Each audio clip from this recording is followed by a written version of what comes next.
The power of data is undeniable, and unharnessed, it's nothing but chaos. The amount of data was crazy. Can I trust it? You will waste money. Held together with duct tape. Doomed to failure. This season, we're solving problems in real time to reveal the art of the possible, making data your ally, using it to lead with confidence and clarity, helping communities and people thrive. This is Data-Driven Leadership, a show by Resultant.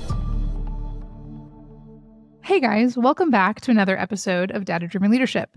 Today, we are diving into a group that is doing some of the most impactful and often overlooked data work in the country, workforce boards. Workforce investment boards, or WIBs, are responsible for driving regional economic mobility. They connect people to meaningful work and help employers build skill set talent pipelines and make sure that the systems around them, from training to childcare or transportation, actually support these goals. One thing I would tell you, I've worked with WIBs in the past. Every state has them. Every region of a state has a WIB. So you have a WIB if you live in the United States, whether you knew it or not. So there it is. Go find yours. But here's the catch. Most states provide labor market data in high-level formats. Think spreadsheets, statistic dashboards, or tools designed more for reporting than for real-time decisions. And that leaves many of these regional workforce investment boards asking hard questions. So we just use what's handed down, or do we build what our communities actually need? And if you're in the private sector, this challenge might sound familiar. Maybe you have data, but it is buried in systems. Maybe different teams, sales, operations, HR, need different slices of it, but no one has built the tools to actually make it useful. That is what democratizing your data really means. Getting the right information into the right people in the right way at the right time that makes it actionable. That is exactly what today's guests did. And that is what makes today's conversation so important, is we're taking the workforce solutions for North Central Texas, a WIB that serves 14 counties and thousands of residents and businesses, and that decides to democratize their own data through a project they just went through. Instead of just sharing what the state gave them, which isn't bad or wrong, they built user-friendly dashboards based on direct input from their stakeholders in their community. So job seekers, employers, educators, and these tools help people act on data, not just read it. And they did it fast. 3 dashboards in 3 months focused on career pathways, labor market demand, and economic trends. Our guests are Phedra Redifer, Executive Director, and Jacob Jimenez, Workforce Research Analyst, both at Workforce Solutions North Central Texas. They walk us through how this project came together, not as a massive investment, but as a smart, people-centered initiative that any board could learn from. If you're in workforce, economic development, education, or you just care about making data actually useful, this is a conversation worth hearing. Let's get into it. Welcome back to Data-Driven Leadership. I'm your host, Jess Carter. Today, we have Phedra Redifer, the Executive Director of Workforce Solutions for Northern Central Texas, and Jacob Jimenez, the Workforce Research Analyst at Workforce Solutions North Central Texas. Let's get into it. Phedra and Jacob, welcome. We're so glad that you're here. Thanks for having us. Thank you for having us. Appreciate this opportunity. Yeah, of course. So first of all, you're like semi-familiar with each other, correct? So are you like, what is that dynamic? Are you guys on the same team? What you're in a workforce board, right? Yes, we are one of 28 workforce development boards here in the state of Texas. We're North Central Texas, so we represent 14 counties. If you can imagine, that's pretty expansive. And so Jacob and I work here at the Workforce Development Board, doing everything that we can to provide access to tools and resources to help us all in an effort of advancing workforce development initiatives for our region. That is amazing. I've kind of been surprised. So we've talked a little bit about workforce development on this podcast in previous episodes, both at a national level through NASWA and then with other like state agencies. We've not talked to a workforce investment board or a WIB before. So if you were to do like an elevator pitch on what exactly a WIB is, what would be your elevator pitch? You bet. So workforce development boards are really purpose-driven to ensure that we have a ready and skilled workforce for today and well into the future. So we work with regional stakeholders, our ISDs, chambers, you name it, all in an effort to make sure that we have a ready and skilled workforce, which of course, as we know, leads to economic development, economic growth, and we can help people change their economic mobility for years to come. So you're really working, I mean, in a real sense, like in Indiana, Indianapolis is the capital. It's the central of the state, right? And so Workforce Board 12, it's Region 12, but there's all these different boards, and the concept is economically, every region of a state doesn't need the same things. They have different needs. There are different disasters that impact employment. There are different unemployment situations that occur. And so those WIBs are really to understand in that spider web, if you will, the ebbs and flows of what employers need in that space, what job seekers need in that space, and then kind of ebbing and flowing too between state dollars and federal dollars, and then custom needs in that region of employment and job seekers. Is that fair? That is very fair. And if you take it and drill it down even a little bit more, within even the service regions that we're all responsible for, each county is unique and different. Each county is its own workforce project, if you will. And we look at the 14 counties as a whole, of course we do, but then we drill down into the uniqueness of what the county may need. And it's very different sometimes from what counties we have up north and what counties we have down south. And just for perspective, we're the 14 counties around Dallas and Tarrant County. So we're kind of we call ourselves the donut, but there's a lot of diversity in that donut. So one size never fits all. So we are very flexible, and it really spurs innovation for our workforce board, because we have to go in those places that don't just treat all 14 counties the same. And that's what makes us so unique here in North Central Texas. Yeah. And Phedra, how long have you been the executive director? So I'm actually coming up on 4 years. Okay, that's awesome. And Jacob, how long have you been the workforce research analyst in that space? It's been 2 years in April, so about 2.5 years now, coming up in September. Feels like a lifetime, but it's a great opportunity, though. Well, and we're going to have to remind ourselves and each other. One of the things I think is overly complicated in this world is the semantics. So like we all learn the same acronyms and they kind of ebb and flow with each other. But the reality is we'll have to catch each other and correct, because I think you guys are doing a great job. But there are these, like, I would refer to a bit WIB and never think that people don't know what that is. But of course, I never heard of it before I started in workforce development. So let's kind of jump into why we're on this call. So you had a project recently and you launched a set of tools to help people better understand their job market. Phedra, can you give us a simple overview of what those dashboards are and what they're meant to do? Yes, the dashboards really is an enhancement of what we've been doing every day. So Jacob sits in a very unique and special position for the Workforce Development Board, because all 14 counties and those individuals who need access to data were coming to him individually with emails or phone calls. And then when you sit there and you start to really put it all together, you're like, this doesn't make sense. We have to build a better mousetrap. And we have to accelerate the pace by which people are asking us for information. So in Jacob's infinite wisdom and his wanting to continue to innovate and elevate us, he said, I think we need to look at data dashboards in a different way. And so he was able to really compile all the needs that kept coming into us and recognize, wait, we have a pattern. Wait, we have a bigger need. And this is when he came to me to say, I would like for us to pursue a robust build out of our data dashboards to help us help our stakeholders to get ready information into the hands of those who need it much quicker and at the timeline that they want it. So we were able to pursue this opportunity. And as a result of that, we have these very robust data dashboards that are proving to be super beneficial and valuable to our 14 counties. This is so cool. Again, I want to make sure for people who don't live in this world that I've dabbled in, I think in the private sector, it's hard to understand who your stakeholders are. So what kind of questions do you regularly get? Like, who's interested in this, and what kind of questions were you getting repetitively? That's a great question. So like Phedra mentioned, it was mainly our EDCs and our chambers that were looking for information, and also our business partners as well. So industry sector partners, right? But really, the EDCs were reaching out saying, hey, we have a business retention expansion. BRET is another acronym. Thank you.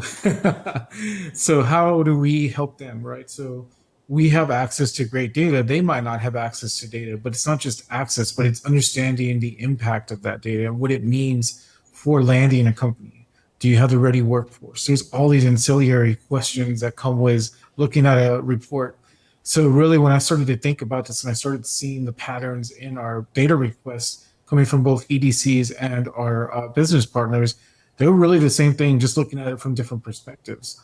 And so in the development of the dashboards, it really came down to what data can we pull together that tells a great story and helps us to land and be successful and drive economic growth in our 14 counties. So I am not someone who majored in economics in college. One of the things I would say, though, is I want to make an explicit connection here. So, all the time you'll read in any local paper, like, hey, we're in a bid to see if we can get the next warehouse developed because it's good for jobs, it's good for the economy, it's good for taxes. And so a lot of companies are doing, due diligence research on where is the most economically viable locations for their businesses. So a lot of those questions are coming from companies that are looking to expand or extend, to your point, Jacob, and say, hey, is this the right place for me? Do I want to be in one of these donut counties? If so, which one? Or maybe I want to be in Dallas proper. What are the pros and cons of these things and the impact to my business? Is that right? Absolutely. 100%. Okay. And just really helping to make data-driven decisions. I imagine a lot of people aren't like in those rooms, like maybe they don't even know that their companies are being that thoughtful when they extend or expand. But it sounds like Phedra, you were going to say something. This happens often. This is part of what being a mature business is. Well, and I think you can really point to the data again, and particularly for the state of Texas. Think about how many corporate headquarters have relocated to the state of Texas. We have an enhanced challenge on our shoulders because they specifically chose the state of Texas. We have explosive growth here in North Central Texas. And the way that those corporate headquarters will be successful is if we produce that workforce.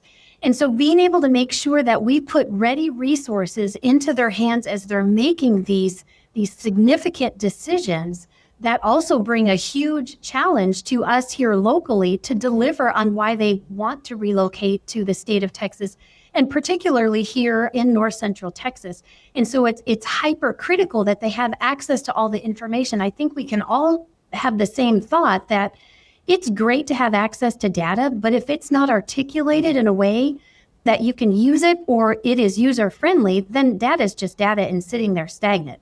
We want to put the data to work for our benefit to support the region's economic prosperity for generations to come. And this is what Jacob led on our behalf. And it has proven, again, as I share, to be very beneficial, not just now, but it will continue to be beneficial to the economic growth of North Central Texas. Thank you for the context. I think it's super important and interesting because even thinking about, it's not just about square footage and space and warehousing, or it's also about skill sets and how many people actually exist in that space that are qualified for the jobs that we would bring to that area. Okay, so let's talk about the dashboards. So this wasn't a multi-year, multi-million-dollar effort, right? I mean, I think that's part of the story I find so interesting is you just described it as a legacy outcome, democratization of data for all of these employers to look at your area and appreciate what it has to offer and attract them in. And it wasn't wildly costly or, it didn't take forever to do. So you built these 3 dashboards, as I understand it. Jacob, can you walk me through what exactly those are, just in high level summary? Absolutely. So our first one is our labor market information dashboard. And that's really what I call our in the weeds, right? So this is more for our seasoned pros who need that deep dive into data, really trying to answer those questions like, why should Amazon Web Services move here? Do we have the workforce ready and available for them? So it walks them through different tabs on that dashboard, different data points. And really what it does at the end of that is it puts together a cohesive picture. But that's really, like I said, really in the weeds, somebody that really knows labor market data, that's where they want to go. Then we have our second one, which is our economic profiles. And that's just high level. That's designed for executives. That's designed maybe for a novice. Just kind of get your feet wet and then make an actionable decision based off of the data that you're seeing. So that way you get a clear picture. And one of the tabs that I'm really proud of in both of those dashboards are community profiles. So looking at our poverty levels in our counties, which is critical to the work that we do. And then also bringing in commuter times, especially in our region. Like you cannot live up here if you don't have a car. It's next to impossible. So having those commuter times to help those individuals understand, well, okay, if I want to move, let's just say Holland versus Dallas, what does that time look like? And really giving them a comprehensive look and understanding that to make that kind of critical decision. And then our last one is our career lattice piece, which is completely separate but tied into labor market data.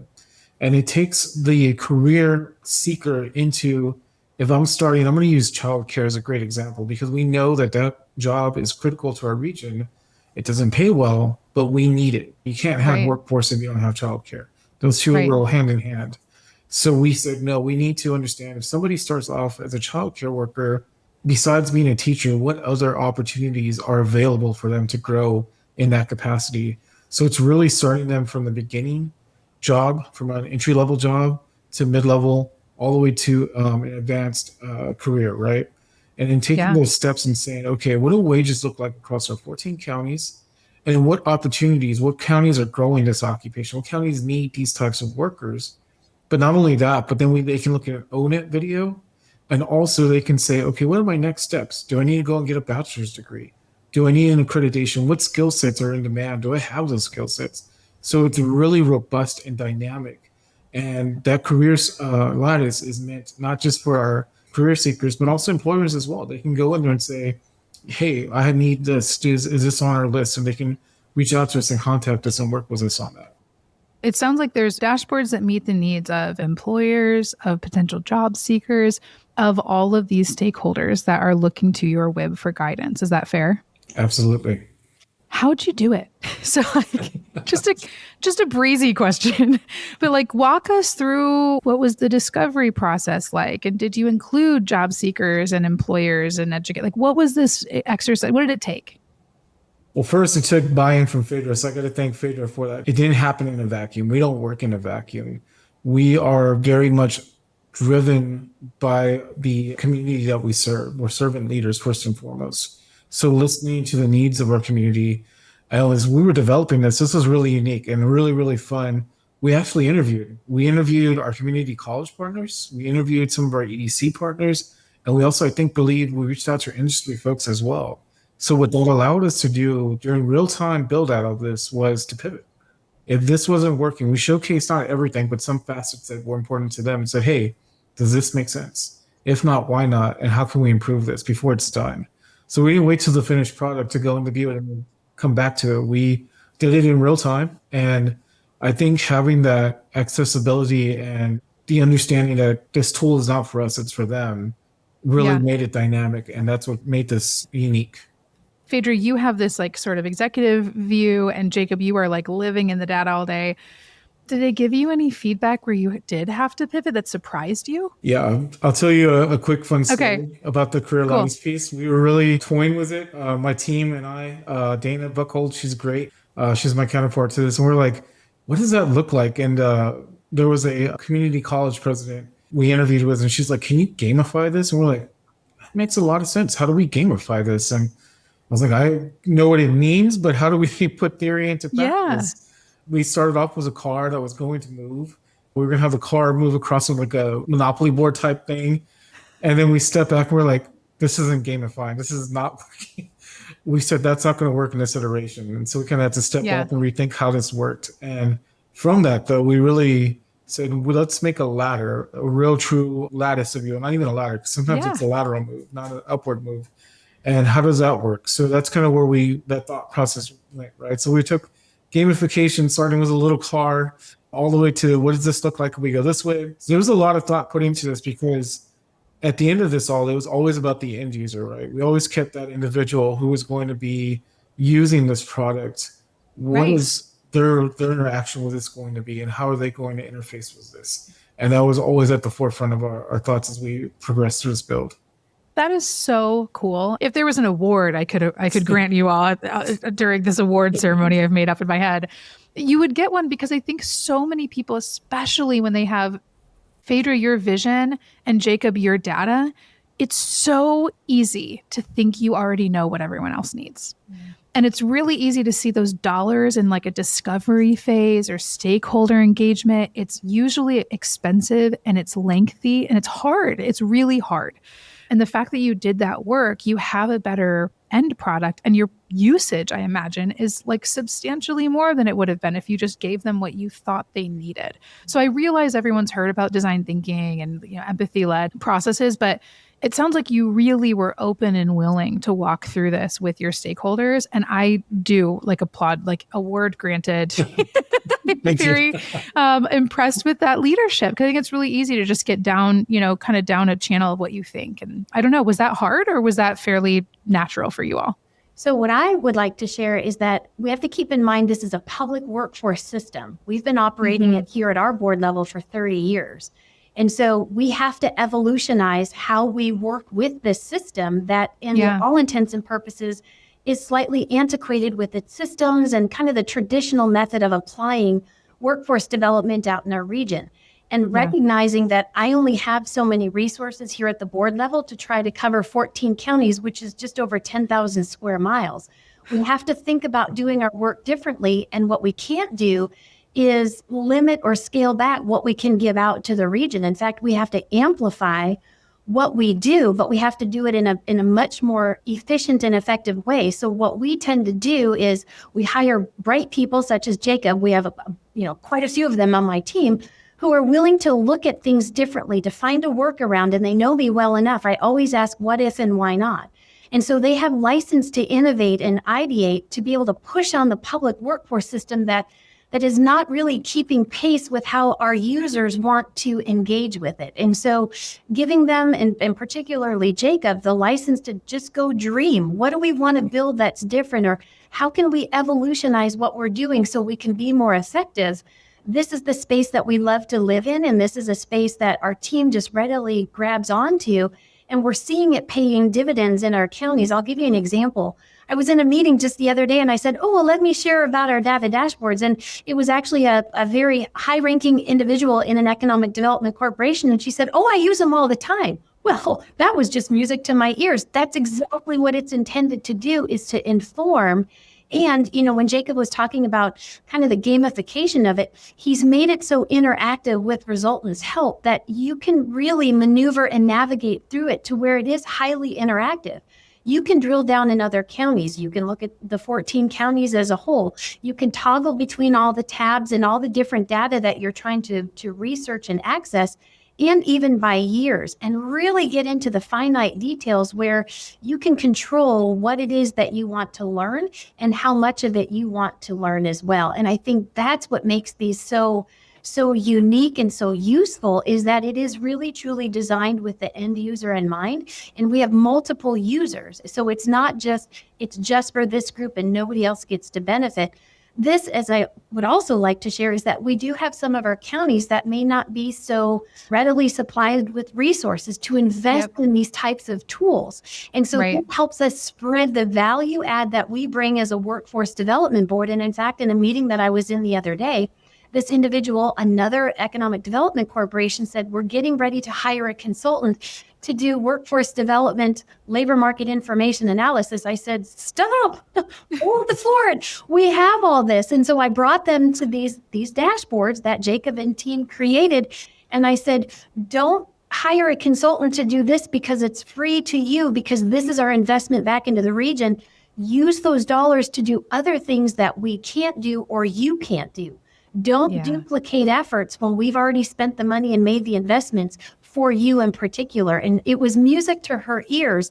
And that's the benefit of being able to step into these spaces and ideate and innovate. We want to bring real-time solutions that provide value and hopefully are causing people to shift where they're spending their resources, because we're already in that space for them and with them. And that's what makes it so fun at this particular workforce development board and this incredible team that I get to work with every day.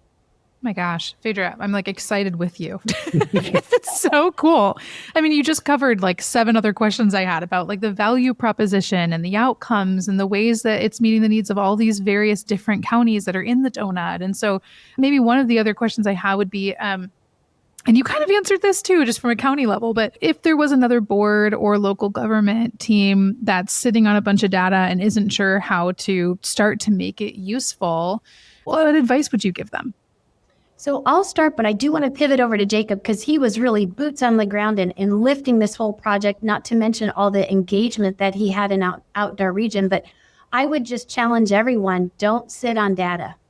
And make sure that you have access to data in an efficient and effective, user-friendly way for others to be able to interact with it. Data is only data if it's sitting there. You have to put it to work. So I'll shift over to Jacob on that piece. Thanks, Phedra. Understanding right now the landscape that workforce boards and just workforce in general is facing. And what I mean by that is just budget, right? I'm a budget guy. That's kind of my background. But I'm always thinking about dollars, right? How do we utilize dollars in an effective way that makes the most impact? Because especially being in the public space and not the private space, those dollars are our treasure, right? And to utilize them correctly is to show responsibility to the people that you serve. So prefacing that to say, once you have that understanding, then it becomes, okay, what problems can I solve with innovation and with technology? How do I marry those two together?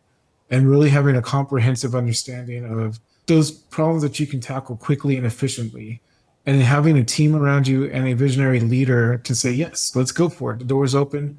And really pushing you and motivating you to solve those problems.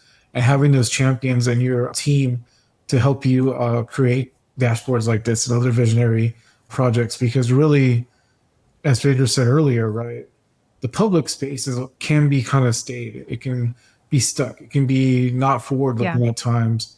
And I think that as we move forward in the unsure times that we face, it's even more critical to be innovative with our technology and in our problem solving, and taking that mentality and that attitude forward is really what's going to drive change in workforce boards.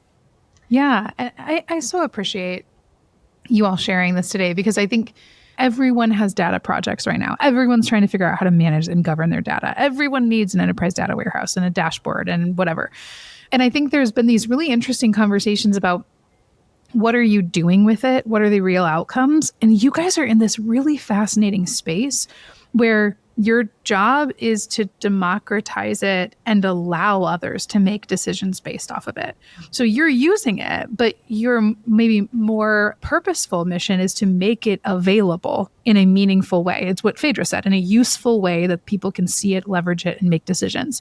And that can be confusing for people because it's like, well, what did you do based on this data this morning, Phedra? And it's like, well, I made sure everyone had it. So, I mean, it sounds crazy, but that's a really important concept in a democracy, that our government is putting together data that we have access to as employers and citizens to make data-driven decisions about my life. If I think it's going to be valuable for me to invest in a license of some kind for myself, are there jobs out there in my area where I'm likely going to be employed or not and have a skill up? And I love this idea of a career lattice, not ladder, to your point, Jacob, because in every intro of every talk I've ever heard from anyone ever in the history of my life here on Earth, everyone says, well, it wasn't linear, right? Everyone says, I didn't go to school and get the degree and then immediately do, like, maybe unless you're a doctor or a lawyer, right? But it's like I did a thing and then this went here and then I went, and we're all over the place. And so the recognition of the data tells that story too. So let's acknowledge it and get really creative about who could be available. Where are the skills?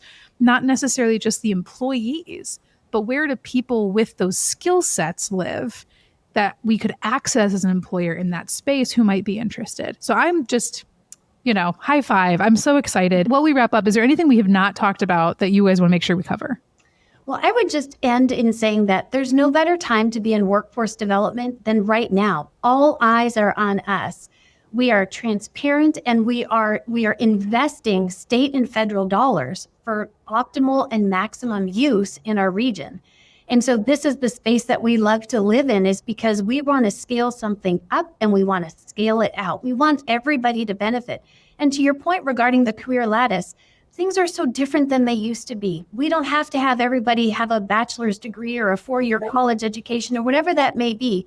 And so I think being able to demonstrate that diversification in your career journey or your employment journey, that's normal now, and it's okay. We want to make sure that we provide you the tools and information, though, so that if you zig or zag, here's what that path could look like. All is not lost. You actually still can control your economic mobility. And that's what we want to be able to do, is make sure that people have a journey, but a well-informed journey that just because you start here, it doesn't mean you're going to end there. We're going to show you that path forward. We're going to show that economic mobility and prosperity, because we want everybody to participate in workforce, and we're doing everything that we can to provide that on-ramp into it. So I can't think of a better industry than workforce development. And of course, we're thinking about how do we evolutionize or revolutionize the public workforce. And this is the fun space to be in at this current juncture, because it's only up from here. Inspiring. Sign us up. Guys, thank you so much for joining. If people do want to follow you and stay in touch and see what else you guys are doing, Phedra and then Jacob, what's the best way to stay connected with you? You bet. It's so simple. www.dfwjobs.com. So that's where we send everybody. And in fact, we have a speakers bureau. So if you want us to come out and speak, we're happy to shop the dashboard model out. In fact, Jacob has been featured nationally to explain our dashboards with Resultant, which has been phenomenal. We also have the other workforce boards in the state of Texas asking us and wanting more information of how did you go about doing that? We would like to model that as well. So dfwjobs.com, that is where we send everybody, and that's what we can communicate with. And then, of course, do specialized treatment thereafter. Amazing. I am so excited. We will have that link in our show notes so people can go and find you very, very easily. So again, thank you so much for joining us today, okay? Thank you for having us. This is a great opportunity. Yeah, Appreciate the opportunity. Thank you guys for listening. I'm your host, Jess Carter. And don't forget to follow the Data-Driven Leadership wherever you get your podcasts, and rate and review, letting us know how these data topics are transforming your business. We can't wait for you to join us on the next episode.